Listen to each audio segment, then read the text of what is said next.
Donc il nous restait deux exemples à étudier sur le développement limité d'une composée de deux fonctions. Donc ici, on demande un DL à l'ordre 3 en 0 de la fonction g qui est définie par g de x égale exponentielle de cos x. Donc c'est bien une composée de deux fonctions. On est en train de composer la fonction exponentielle avec la fonction cos. Pour pouvoir composer les développements limités, on avait vu qu'il y avait une condition suffisante qui était que, ici en l'occurrence, la fonction cos devrait être de limite nulle en 0. Or, on sait très bien que la limite de cos en 0, c'est 1. 1, c'est non nul. Donc le but, c'est quoi? C'est de remplacer ce cos de x, qui est ici, par quelque chose qui sera de limite nulle en 0. Donc évidemment, si la limite c'est 1, ici c'est très simple, il suffit juste que j'écrive cos de x moins 1, et puis je compense en multipliant par e. Évidemment, quand j'effectue ce produit, un e sous-entendu ce sera e puissance 1, et donc, ou exponentielle de 1 en fait. Et donc quand je vais multiplier, je vais bien obtenir exponentielle de 1 plus cos x moins 1, donc j'obtiendrai bien exponentielle de cos x. Maintenant, je fais quoi? Maintenant que cette condition est satisfaite, hein, donc je l'ai réécrite ici, la condition qui va me permettre de composer mes deux développements limités. Et donc maintenant j'applique la proposition qu'on a vue dans la vidéo précédente, qui nous disait que pour obtenir un dl à l'ordre 3 de cette expression exponentielle de cos de x moins 1, je prends un dl à l'ordre 3 de cos de x moins 1 et un dl à l'ordre 3 de la fonction exponentielle. Donc je commence par cos de x moins 1. Ici, ce qu'il faut absolument remarquer, c'est quoi? C'est que dans ce développement limité, je n'ai pas de terme en x puissance 0, et encore mieux, je n'ai pas non plus de terme en x puissance 1. Donc ça va me permettre de comprendre que pour la deuxième fonction, pour la fonction exponentielle, je n'ai pas besoin d'aller chercher un développement limité à l'ordre 3. Pourquoi? Parce que rien que si j'allais chercher un terme en y carré, un terme d'ordre 2, quand je ferai ma composition, quand je composerai ce x carré sur 2 avec mon y carré, j'obtiendrai un terme en x puissance 4, qui serait évidemment un petit o de x puissance 3, donc qui partirait. Donc ici, vous pouvez vous arrêter dès l'ordre 1. Je viens de vous expliquer que le terme en y carré ne ferait apparaître aucun autre terme, que des termes négligeables devant x cube.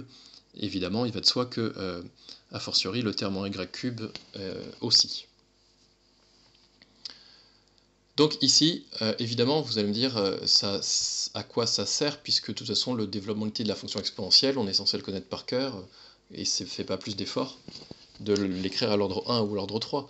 Oui, mais déjà, ça va économiser quelques lignes de calcul, et puis de toute façon, là, effectivement, c'est une fonction usuelle, mais si on était en train de faire une composition avec une fonction qui n'est pas une fonction usuelle et dont on doit à l'avance déterminer un développement limité, ça vous ferait faire beaucoup plus de calculs. Bon, donc ici maintenant on compose mes deux développements limités, du coup la composition, il n'y a pas grand chose à faire, là j'ai juste mon 1 plus y, et je remplace ce seul y par moins x carré sur 2. Évidemment, vous ne trompez pas, le petit o, ça reste un petit o de x cube, j'ai juste appliqué la proposition 11 qui me disait que j'obtenais directement un petit o de x puissance n, ici un petit o de x puissance cube en l'occurrence. Et puis, pour obtenir la fonction g, il ne faut pas oublier de remultiplier par e. Donc ici, j'ai obtenu un développement limité de la fonction g.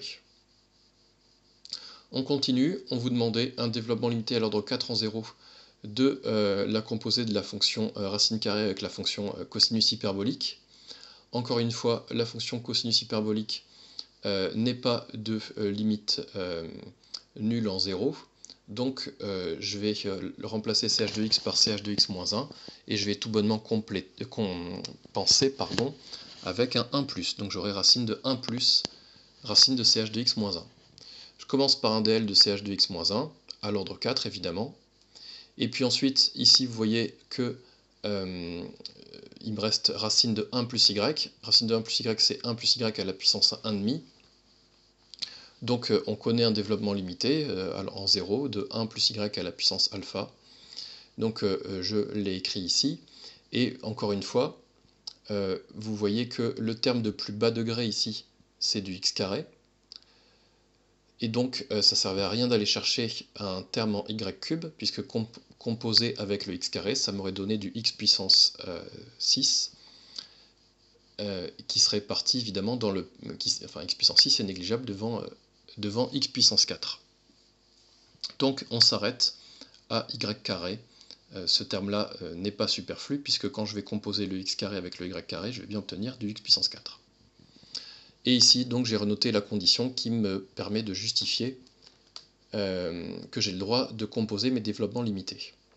Donc maintenant, pour le développement limité de racine de ch de x, je recopie cette partie, sauf que je remplace tous les termes en y par x carré sur 2 plus x4 sur 24. C'est ce que j'ai fait ici. Deuxième étape, c'est quoi? Dans cette composée, faire disparaître tous les termes qui sont évidemment négligeables devant x puissance 4. Donc dans cette première parenthèse, il n'y en a pas. Par contre, dans ce carré, 2 des 3 termes obtenus sont négligeables devant x4. Donc quand je développe identité remarquable, j'obtiens mon x puissance 4 sur 4. Le double produit, il est en x puissance 6, et ce terme au carré, x puissance 4 au carré, il est en x puissance 8, donc ces deux termes sont des petits taux de x puissance 4. Du coup, j'obtiens, il me reste juste ce développement-là, et donc en simplifiant, j'obtiens ceci. Nouvelle opération, c'est l'inverse et le quotient. Donc la méthode, si f admet un développement limité à l'ordre 0 en n, et si f est de limite nulle en 0, on obtiendra un développement limité à l'ordre n en 0, de la fonction 1 sur 1 plus f, tout simplement en composant la fonction f avec la fonction g, qui est la fonction qui à x associe 1 sur 1 plus x. Du coup, la méthode de détermination de l'équivalent du développement limité de 1 sur 1 plus f s'obtient tout simplement par la même méthode qu'on vient de voir, c'est-à-dire par composition des développements limités. Donc on va voir ça tout de suite sur un exemple. On vous demandait de déterminer un développement limité à l'ordre 5 en 0 de la fonction 1 sur cos. Donc 1 sur cos, le but c'est quoi? C'est de faire apparaître 1 sur 1 plus x, donc, ou 1 sur 1 plus y si vous préférez. Donc f de x qui vaut 1 sur cos de x, je leur écris 1 sur 1 plus cos de x moins 1. Maintenant je fais quoi? Je cherche un développement limité de cos de x moins 1 à l'ordre 5, puisqu'on me demande un dl à l'ordre 5, et puis ensuite un développement limité de 1 sur 1 plus y, a priori à l'ordre 5, sauf qu'encore une fois, on voit que dans le développement limité de cos de x moins 1, le terme de plus bas degré, c'est du x carré. Donc, encore une fois, si j'étais allé chercher ici un terme en y cube, par composition, ça m'aurait donné du x carré, le tout au cube, ça fait du x puissance 6, ça partirait dans le petit taux de x puissance 5. Donc on peut effectivement ici s'arrêter à l'ordre 2. Ensuite, pour obtenir mon développement limité de 1 sur 1 plus cos x moins 1, il suffit que je prenne ce développement limité et que je remplace tous les termes en y par la partie régulière, donc moins x carré sur 2 plus x4 sur 24, ce que j'ai fait. Ensuite, je développe, je fais disparaître tous les termes qui sont négligeables devant x5, ils partent tous dans le petit taux de x5, et donc j'obtiens comme développement limité 1 plus 1 demi de x carré plus 5 sur 24 x puissance 4 plus petit taux de x puissance 5.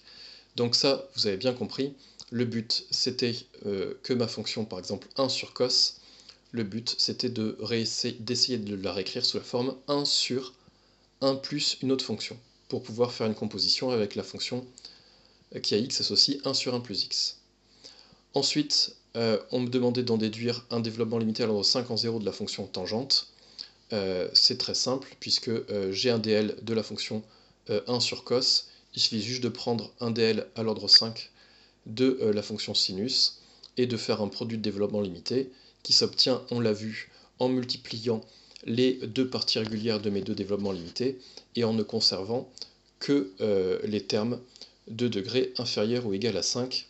Donc on obtient ce développement-là, ce développement limité de la fonction tangente à l'ordre 5, que vous devez connaître. Il fait partie des développements limités de référence.